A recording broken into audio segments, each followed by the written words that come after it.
નમસ્કાર ઝી 24 કલાક સાથે હું આપણી સાથે જુહી સૌથી પહેલા વાત જયંતિ ભાનુશાળી હત્યા કેસમાં તપાસ ટીમને મોટી સફળતા મળી છે। તપાસ ટીમે હત્યામાં વપરાયેલી બાઇક કબજે કરી આ બાઇકનો માલિક કોણ છે તે જાણવાના પ્રયાસ પણ શરૂ કરી દેવાયા છે। આ ઉપરાંત 5 શંકાસ્પદની પૂછપરછ પણ એટીએસ અને ક્રાઇમ બ્રાન્ચ કરી રહી છે। તો બીજી તરફ કચ્છના ભુજ, સામખિયાળી અને ગાંધીધામમાં પણ પોલીસ અલગ અલગ સ્થળોએ પોતાની રીતે હત્યારાને પકડવા માટે કામ કરી રહી છે।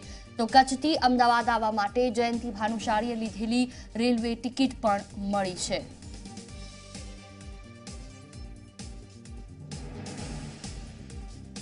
આજ વિશે વધુ વાતચીત કરવા માટે અમારી સાથે સંવાદદાતા જાવેદ સૈયદ જોડાયા છે। જાવેદ, જયંતિ ભાનુશાળી કેસમાં મોટી સફળતા હાથ લાગી છે। હત્યામાં વપરાયેલી બાઇક કબજે કરાઈ છે, શું વિગતો? ચોક્કસથી જે જયંતિ ભાનુશાળી હત્યા કેસમાં ગઈકાલે 4 થી 5 જે ટીમો છે એટીએસ અને ક્રાઇમ બ્રાન્ચની જે કચ્છ અને ગાંધીધામ રવાના થઈ હતી, ત્યારે આજે વહેલી સવારે 3 થી 4 જે ટીમો છે ક્રાઇમ બ્રાન્ચની એટીએસ જુદી ટીમો જુદી જગ્યાએ જે રવાના થઈ છે। તેમાં એક જે તપાસ એજન્સી છે ક્રાઇમ બ્રાન્ચ અને એટીએસને મોટી સફળતા મળી છે। કચ્છ અને સામખિયાળીના 4 થી 5 લોકો જે શંકાસ્પદ લોકો છે તે લોકોને સીસીટીવીના આધારે અટકાયત કરીને પૂછપરછ કરવામાં આવી છે। તમામમાં એક મોટો ખુલાસો થયો છે કે જે હત્યારાઓ હતા, હત્યારાઓ પાસે એક બાઇક કબજે લીધી છે જે ભુજની હોવાનું હાલ બહાર આવ્યું છે। જે બાઇક જે છે તેના મૂળ માલિક સુધી હાલ તપાસ એજન્સી પહોંચવાનો પ્રયાસ કરી રહી છે, ત્યારે તેના મૂળ સુધી જવાનો પણ પ્રયાસ કરી રહી છે। મહત્વની બીજી બાબત એ છે કે જયંતિ ભાનુશાળી અમદાવાદથી જે ટ્રેન મુસાફરી કરી હતી અને ભુજથી જે ટ્રેન મુસાફરી કરી હતી તે જે ટિકિટ જે છે ટિકિટ હાલ કબજે કરી છે। કોના દ્વારા, જે ટ્રાવેલ્સ એજન્સી દ્વારા કે તેના ઇન્ટરનેટ દ્વારા જે ટિકિટ બુક કરાઈ છે તે એક મહત્વનો મોટો ખુલાસો થઈ શકે છે। એટલે કહી શકાય કે જે એટીએસ ક્રાઇમ બ્રાન્ચ સ્થાનિક પોલીસ છે અને એસઆઈટીની જે રચના કરવામાં આવી છે, રચનામાં ક્યાંક ને ક્યાંક એક મોટી સફળતા હાલ સૌથી મોટી સફળતા હાલ ક્રાઇમ બ્રાન્ચ અને એટીએસને મળી રહી છે। ત્યારે અમદાવાદ જે 5 લોકોની જે શકમંદોની હાલ પૂછપરછ કરવામાં આવી છે, ત્યારે એક જે મોરે છે તેની પણ હાલ પૂછપરછ કરવામાં આવી છે। ત્યારે અમદાવાદ કનેક્શન પર ક્યાંક ને ક્યાંક બહાર આવ્યું છે। અમદાવાદ અને ગાંધીનગર જે કનેક્શન છે તેમાં કેટલાક મોટા નામો પણ બહાર આવીને હાલ આશંકા સેવાઈ રહી છે। જોઈ બિલકુલ જાવેદ, સવાલ એ થાય કે આ બાઇક ક્યાંથી મળી આવ્યું, તેનો નંબર કયો છે તે પણ એક ખૂબ મહત્વની બાબત છે।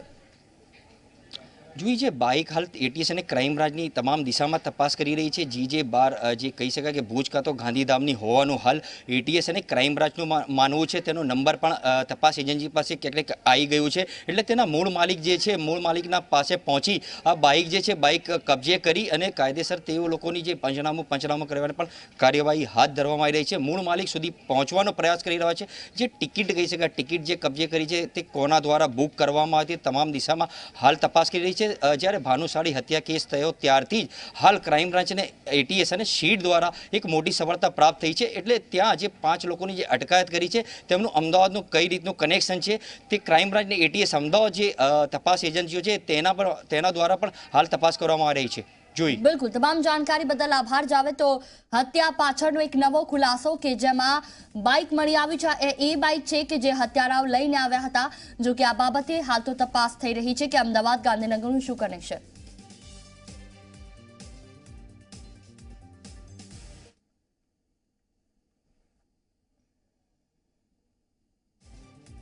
તો ભાનુશાળી સમાજના અગ્રણી મંજી બાપા ઝી 24 કલાક સાથે મંજી બાપાએ ખાસ વાતચીત કરી।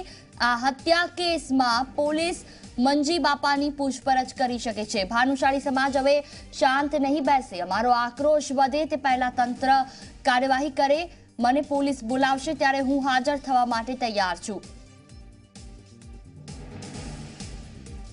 મંજી બાપાએ ઝી 24 કલાક સાથે વાતચીત કરી અને ભાનુશાળી સમાજના અગ્રણી છે તેમણે કહ્યું છે કે હવે ભાનુશાળી સમાજ ચૂપ નહીં બેસે, જ્યાં સુધી ન્યાય નહીં મળે ત્યાં સુધી અમે ઉગ્ર આક્રોશ વ્યક્ત કરીએ, પહેલા તમામ આરોપીઓને પકડી લેવામાં આવે। જયંતિ ભાનુશાળીના મારા જેટલા દીકરા જેટલો હતો ત્યારથી મારા એના સાથે સારા રિલેશન, રાજકીયના કારણે થોડું ઘણું અમારું એકબીજામાં અમે 2 વર્ષ દૂર થઈ ગયા હતા। દૂર એટલે બીજું કાંઈ નહીં, વ્યવહાર નહીં હતું, પણ અમે એકબીજામાં સંપર્કમાં હતા। જયંતિ ભાનુશાળીના મારા જેટલા દીકરા જેટલો હતો ત્યારથી મારા એના સાથે સારા રિલેશન, રાજકીયના કારણે થોડું ઘણું અમારું એકબીજામાં અમે 2 વર્ષ દૂર થઈ ગયા હતા। દૂર એટલે બીજું કાંઈ નહીં, વ્યવહાર નહીં હતું, પણ અમે એકબીજામાં સંપર્કમાં હતા.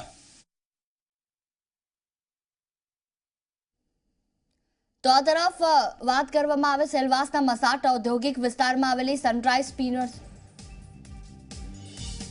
જયંતિ ભાનુશાળીની હત્યા થઈ ત્યાં ઝી 24 કલાક પહોંચ્યું. સામખિયાળી રેલવે સ્ટેશન નજીક ભાનુશાળીની હત્યા થઈ. 12:57 ટ્રેનની ચેન ખેંચાઈ હતી. રેલવે ટ્રેકની સમાંતર પસાર થાય છે હાઈવે. સામખિયાળી રેલવે સ્ટેશન નજીક ભાનુશાળીની હત્યા થઈ હતી ને 12:57 ટ્રેનની ચેન ખેંચવામાં આવી હતી ને તેની બાજુમાંથી જ હાઈવે પસાર થાય છે. ઝી 24 કલાક સામખિયાળી પહોંચ્યું છે. આ એ જગ્યા કે જે જગ્યા પર આ ટ્રેન પસાર થઈ રહી હતી અને રાતના સમય દરમિયાન 12:57 કલાકે ટ્રેનની ચેન પર ખેંચાઈ હતી. તેની ખૂબ નજીકથી એક હાઈવે પર પસાર થાય છે. બહુ ચર્ચાસ્પદ જયંતિ ભાનુશાળી હત્યા કેસમાં તપાસ એજન્સીઓ હજી પણ તપાસ કરી રહી છે, પરંતુ કોઈ ચોક્કસ કડી સુધી પહોંચી શકી નથી. પરંતુ ઝી 24 કલાકની ટીમ ગ્રાઉન્ડ ઝીરો ઉપર પહોંચી છે, એટલે કે જે રેલવે ટ્રેક ઉપર જયંતિ ભાનુશાળીની હત્યા થઈ હતી, જ્યાંથી ટ્રેન પસાર થઈ હતી, ત્યાં ઝી 24 કલાકની ટીમ પહોંચી છે. હાલમાં આપ દ્રશ્યો જોઈ શકો છો. આ સામખિયાળી રેલવે સ્ટેશનથી લગભગ 4 કિલોમીટર પૂર્વેનો આ રેલવે ટ્રેક છે. આગળની તરફ સામેની તરફ સામખિયાળી રેલવે સ્ટેશન છે, જ્યારે કેમેરાની ડાબા તરફ જે ટ્રેક છે ત્યાં ભુજ તરફથી ગાંધીધામ તરફથી અને તે બાદ ભચાઉ તરફથી જે ટ્રેન સયાજીનગરી એક્સપ્રેસ આવી રહી હતી, તેનામાં લગભગ 12:57 આસપાસ આ જ સ્થળની આસપાસના વિસ્તારમાં ચેન પુલિંગ થયું હોવાનું પ્રાથમિક તપાસમાં ધ્યાને આવ્યું છે. આપ જોઈ શકો છો દ્રશ્યોમાં રેલવે ટ્રેકની સમાંતર હાઈવે પણ પસાર થાય છે, એટલે પોલીસ પણ એ જ દિશામાં તપાસ કરી રહી છે કે જે કોઈ પણ હત્યારાઓ હતા તેમને સામખિયાળી રેલવે સ્ટેશન પૂર્વે ચેન પુલિંગ કર્યું, હત્યાને અંજામ આપ્યો અને જે આ હાઈવે છે ત્યાં અગાઉથી પોતાના અન્ય જે સાગરીતો ઊભેલા હતા તેમની મદદથી અન્ય કોઈ વાહનોમાં હત્યારાઓ ફરાર થઈ ગયા છે. બીજી તરફ જે તપાસ એજન્સીઓ છે, એટીએસ છે, એલસીબી છે, સીઆઈડી છે, સ્થાનિક પોલીસ છે, આ તમામ જે એજન્સીઓ છે તેમના દ્વારા લગભગ 5 જેટલા શકમંદોની અટકાયત કરવામાં આવી છે અને હાલ માહિતી મળી રહી છે તે પ્રમાણે એક બાઇક પણ કબજે કરવામાં આવ્યું છે કે જેને હત્યાનો અંજામ આપતા સમયે આખી ઘટનામાં વાપરવામાં આવ્યું હતું. એટલે હાલ સત્તાવાર પોલીસ કંઈ પણ કહેવા તૈયાર નથી, પરંતુ જે પ્રકારની તપાસ થઈ રહી છે તેને જોતા એવું લાગી રહ્યું છે કે ગણતરીના દિવસોમાં આ ચકચારી હત્યાકાંડનો જે ઉકેલ છે તે આવી જશે. સામખિયાળીથી કેમેરા પર્સન શૈલેષ બગડા સાથે અર્પણ કાયદાવાલા, ઝી 24 કલાક.